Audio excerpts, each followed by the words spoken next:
As-tu déjà eu l'impression que tout le monde autour de toi avançait, mais que toi tu stagnais?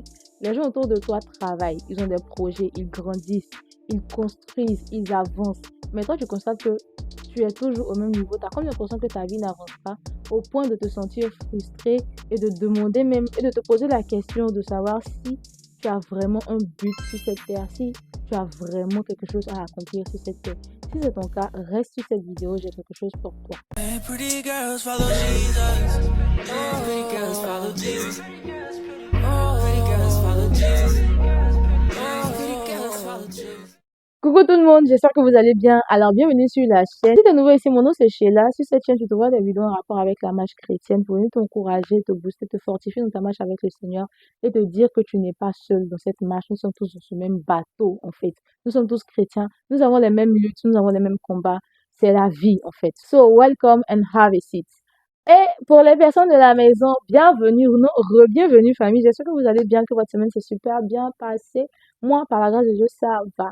Alors, on se retrouve aujourd'hui pour parler de la frustration que crée l'ignorance de qui nous sommes dans le corps du Christ.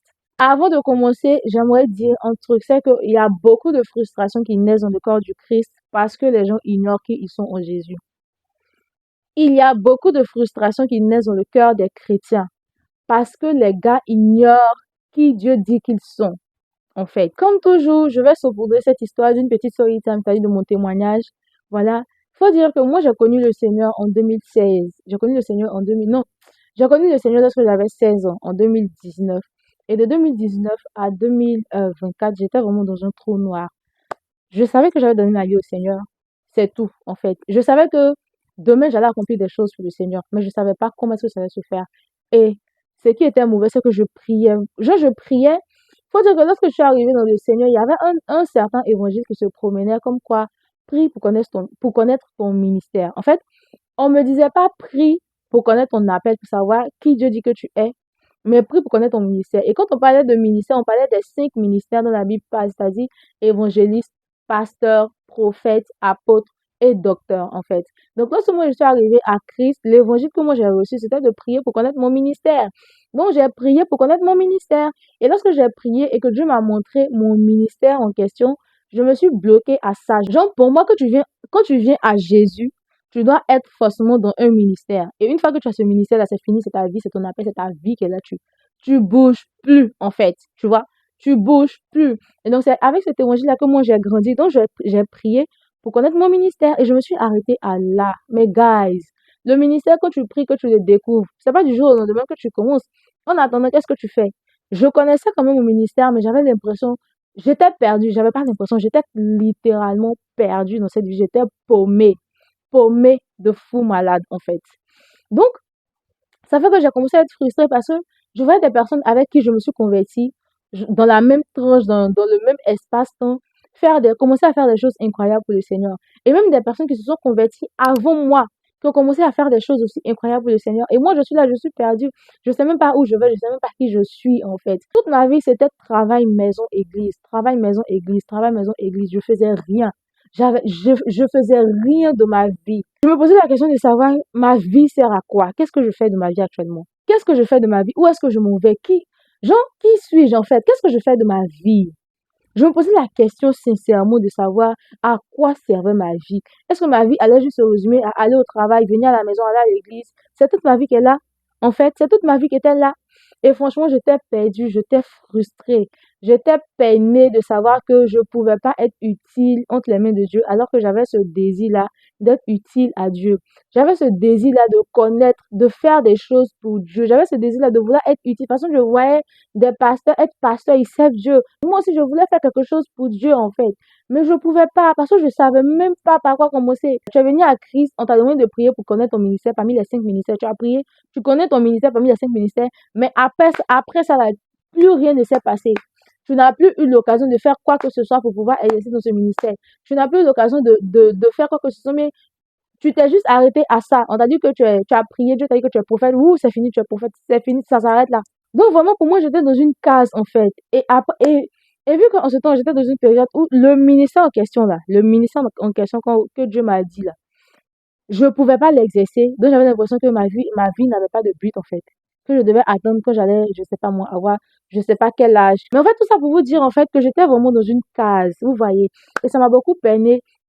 C'était comme ça de 2010, de 2020 jusqu'à 2024 où un jour, Dieu me fait la grâce maintenant de comprendre que ma chérie, faut chercher genre, faut apprendre à te connaître d'abord.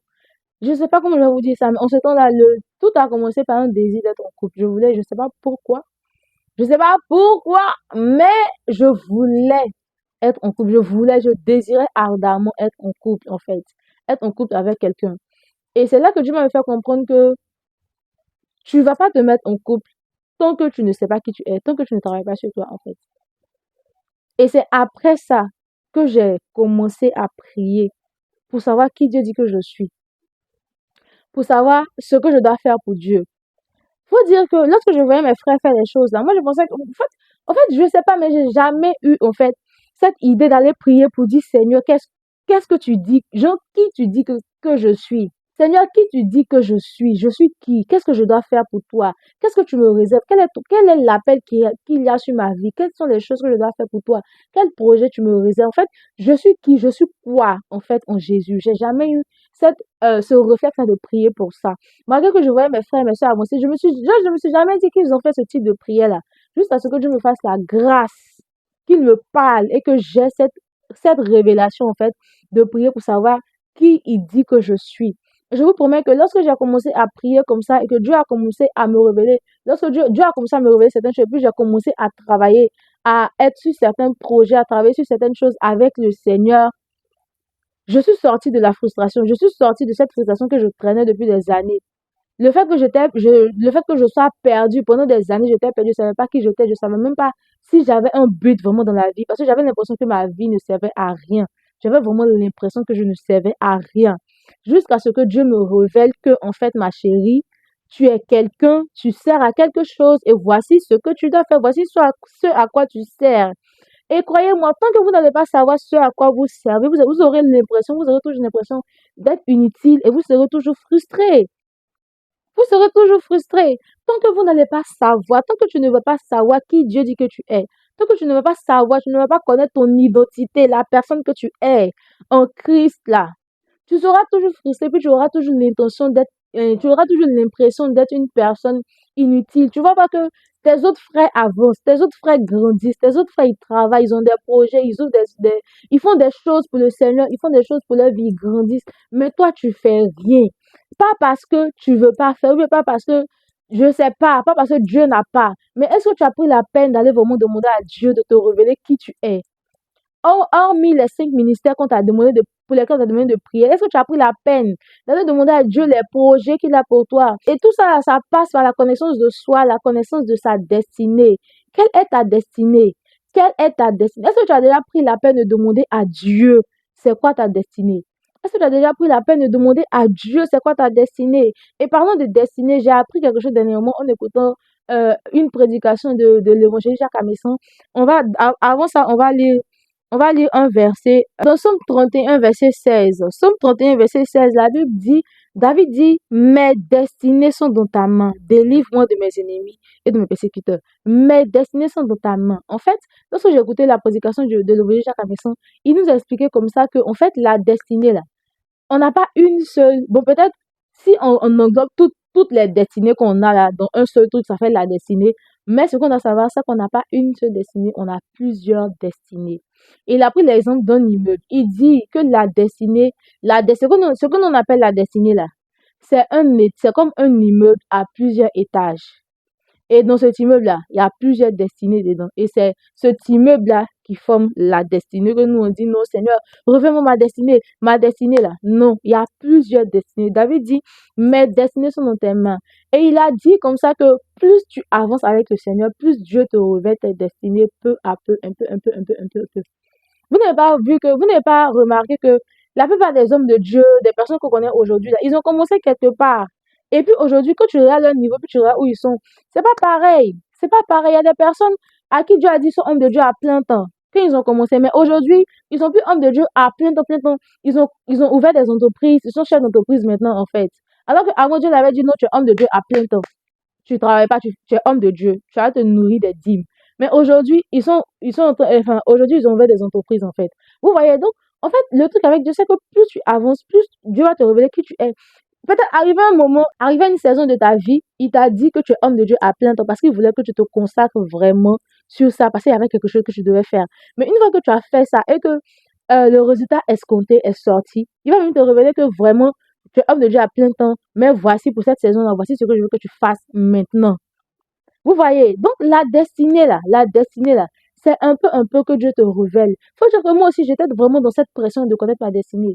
Je voulais vraiment connaître. En fait, pour moi, la destinée, c'est vraiment, genre, la destinée, quoi. Dieu te dit, toi, tu es évangéliste, tu es appelé à voyager dans les nations pour prêcher le Seigneur. Et, genre, pour moi, waouh, c'est ma destinée qui est là. C'est-à-dire que si c'est pas ça, là, il ne peut pas faire autre chose. Si c'est pas aller évangéliser dans les nations, je peux plus faire autre chose encore pour Dieu dans ma vie. Alors que c'est pas le cas. En plus d'aller évangéliser dans les nations et autres là, je peux être chantre, je peux être écrivaine. Être écrivaine aussi là, c'est une destinée. Être écrivaine, c'est une destinée. Créer de la création de contenu pendant que je suis évangéliste, je crée du contenu chrétien. C'est une destinée aussi, ou bien? C'est une destinée. Donc, on a plusieurs destinées. Donc, ce que je veux te dire déjà, mets dans la tête que tu n'as pas un seul appel, tu n'as pas une seule destinée. Il y en a plusieurs. Il faut juste que tu pries pour que Dieu te les révèle. Et plus tu vas prier, plus tu vas grandir avec le Seigneur, plus Dieu va te révéler un peu qui tu es, un peu les projets qu'il a formés pour toi. Il a dit, Jérémie 29, verset 11, car je connais les projets que j'ai formés pour vous, non, sur vous, car je connais les projets que j'ai formés sur vous, dit l'Éternel. Projets de paix et non de malheur, afin de vous donner un avenir et de l'espérance. Dites-moi sur la terre ici, là, c'est quel être humain, c'est quel homme, c'est quel papa ou bien quelle maman qui va mettre son enfant au monde et puis qui va pas mettre de l'argent de côté pour pouvoir assurer l'avenir de cet enfant-là. Quel parent qui va mettre son enfant au monde, à part, enfin, bref, mais quel parent conscient, genre conscient de choses, conscient qui a la crainte de Dieu, va mettre son enfant au monde et ne va pas mettre les trucs à disposition pour pouvoir assurer l'avenir de son enfant. Qui? Dieu est un papa responsable. Il dit, j'ai formé des projets. Il dit, car je connais les projets que j'ai formés sur vous, afin de vous donner un avenir. Dieu veut qu'on ait un avenir sur cette terre ici. Dieu veut qu'on ait un avenir et de l'espérance. Et il a dit, les projets au pluriel. Il n'a pas dit un seul projet. C'est-à-dire, les projets. Dieu a beaucoup de projets pour toi. En fait, c'est ce que tu ignores. Le Seigneur a tellement de projets pour toi. Quand il va s'asseoir pour t'expliquer comme ça, toi, tu vas voir que, ah, monsieur ou bien ma chérie, tu n'es pas petit quelqu'un. Dieu a tellement de projets sur nous. Et les projets, là, c'est pas les projets les projets de mariage, les projets de voyage, les projets de richesse. Non. Ça, c'est dedans aussi, hein. Mais il y a des projets de où tu vas rendre ministère. Les projets de où, si tu appelles être pasteur, tu seras pasteur, tu vas ouvrir des églises. Les projets de où, si tu appelles être évangéliste, tu vas partir voyager dans la nation pour être évangéliste. Les projets de faire telle chose pour le royaume des cieux, c'est ça. Tout ça, ce sont des projets pour toi. Les projets que Dieu a pour toi, c'est ça. Si tu appelles être prophète, ça, c'est un projet pour ta vie. Et en plus de ce projet d'être prophète, d'être prophétesse, d'être évangéliste, Dieu aussi a des projets de mariage pour toi. En fait, Dieu a tellement de projets pour toi. Le souci, c'est que c'est parce que tu ne connais pas que tu es frustré. C'est parce que tu ne connais pas que tu as l'impression que ta vie n'a pas de sens ou bien tu sais pas ce que tu as fait de ta vie. Si tu sais pas ce que tu vas faire de ta vie, mais va chez la personne qui t'a créé, en fait. Va chez la personne qui t'a créé, il va te dire ce à quoi tu sers. Tout simplement. Tout simplement. That's all. That is all. Tout ce que tu as à faire, c'est de repartir vers Dieu pour prier. Ah Seigneur, voici, je suis perdu, je ne sais pas ce que je fais de ma vie. S'il te plaît, révèle-moi qui je suis. Révèle-moi ce que je peux faire pour toi, mais ce que je dois faire pour toi. Je veux être utile entre tes mains. Je veux être un vase utile. Je veux pas être un vase à usage vil. S'il te plaît, Seigneur, révèle-moi qui je suis, afin que je puisse commencer à être utile pour toi. Fais cette prière-là. Et tu vas voir que Dieu va t'éclairer. Et autre chose que je veux ajouter, écris toutes les prophéties que tu as reçues sur toi. Je ne sais pas si tu as déjà fait ça, mais si tu n'as pas encore fait, toutes les prophéties desquelles tu te rappelles, en tout cas depuis ton jeune âge jusqu'à aujourd'hui, depuis le premier jour, ils ont prophétisé sur toi, jusqu'à aujourd'hui, si tu te rappelles, les prophéties desquelles tu te rappelles là, écris-les sur un bout de papier. Ça va te permettre, ça va te remémorer, parce que sûrement Dieu t'a dit des choses, mais tu as oublié. Moi aussi, moi, en tout cas, moi, enfin, peut-être que moi, tu as oublié, on a oublié. Mais les prophéties desquelles tu te rappelles là, écris sur papier. Et lorsque tu vas écrire ces choses-là, déjà, mais quand tu vas écrire ces prophéties-là, ça va te donner une idée de qui tu es déjà, ça c'est un. Et quand tu vas aller prier, Dieu va encore plus t'éclairer sur la chose dans laquelle tu dois commencer, sur la chose sur laquelle tu dois commencer à travailler maintenant pour la saison dans laquelle tu es actuellement. Tu vois, et lorsque tu vas connaître ton identité, lorsque tu vas connaître maintenant qui Dieu dit que tu es, lorsque tu vas commencer maintenant à travailler sur toi, à travailler sur ta vie, tu vas voir que tu n'auras plus le temps de regarder ce qui se passe à côté pour être frustré. Tu n'auras plus le temps de regarder à côté pour voir si eux, ils avancent bien, si les vie avance bien, parce que toi-même, ton propre appel aura ses réalités. Tu seras tellement concentré sur ton propre appel aussi que tu n'auras plus le temps de regarder la vie des autres pour te sentir frustré, pour te sentir au point, genre pour te sentir frustré au point même de les jalouser en fait. Non, tu seras plus dedans. Tu seras plus dedans. Et moi, lorsque Dieu a commencé à me parler, Dieu a commencé à ouvrir mon esprit sur certaines choses, sur les choses que je dois faire. C'est vrai, il n'a pas ouvert mon esprit sur tout. Il a ouvert mon esprit sur une chose en particulier que je dois faire. Et depuis que j'ai commencé, je suis en paix en fait. Je sais que les autres choses vont venir progressivement. Il a déjà commencé à ouvrir mon esprit sur beaucoup de choses après. Mais genre, je suis plus frustrée en fait. Et lorsque tu vas connaître, c'est lorsque tu vas connaître, lorsque tu vas connaître, lorsque tu vas savoir, lorsque tu vas découvrir, j'ai utilisé tous les mots pour te dire qui tu es là, que tu vas arrêter d'être frustré. Parce que rappelle-toi toujours qu'il y a beaucoup de frustration dans le corps du Christ parce que les gens ignorent qui ils sont. Ils veulent faire la même chose avec les autres. Tu fais la même chose avec les autres. Donc ton frère fait, ça prend. Toi tu fais, ça prend pas, tu es frustré. Alors que lui, c'est son couloir. Toi, c'est pas ton couloir. Cherche ton couloir. Ou bien, cherche ton couloir.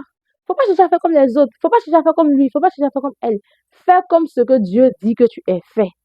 Et c'est quand tu vas connaître ton couloir là, que tu vas voir que vraiment tu n'avais pas de raison mais de te sentir frustré parce que chacun son couloir en fait. À cause de ce que tu sais maintenant qui tu es, à cause de ce que maintenant tu sais que voilà, tu es quelqu'un là. Tu vas plus marcher de la même manière en fait, pas de manière orgueilleuse mais de manière en mode non, mais tu auras une certaine assurance et ta confiance en toi va vraiment augmenter. Et voilà quoi, au moins tu sauras où tu vas, ce que Dieu dit de toi et où est-ce que tu es en train de partir et ça, il n'y a pas meilleur sentiment que de savoir que Dieu nous accompagne. Genre, Dieu nous confie un projet, il est avec nous et on vit en fait la vie que Dieu a décidé pour nous. Alors les amis, c'est tout pour la vidéo d'aujourd'hui. J'espère qu'elle t'a édifié. Et surtout, n'oublie pas de la partager à au moins une personne de ton entourage afin qu'elle puisse entendre ce que Dieu a pour elle aujourd'hui. Et aussi, commente la vidéo, like la vidéo, enregistre et partage la vidéo parce que c'est comme ça que tu me montres ton soutien. Et par ces tout petits gestes-là, tu dis à l'algorithme de YouTube de proposer mes vidéos à plusieurs personnes. C'est comme ça que tu me montres ton soutien. Donc, voilà, soutiens une jeune sœur en Christ. Voilà, soutiens une jeune sœur en Christ en fait. Soutiens une jeune sœur en Christ.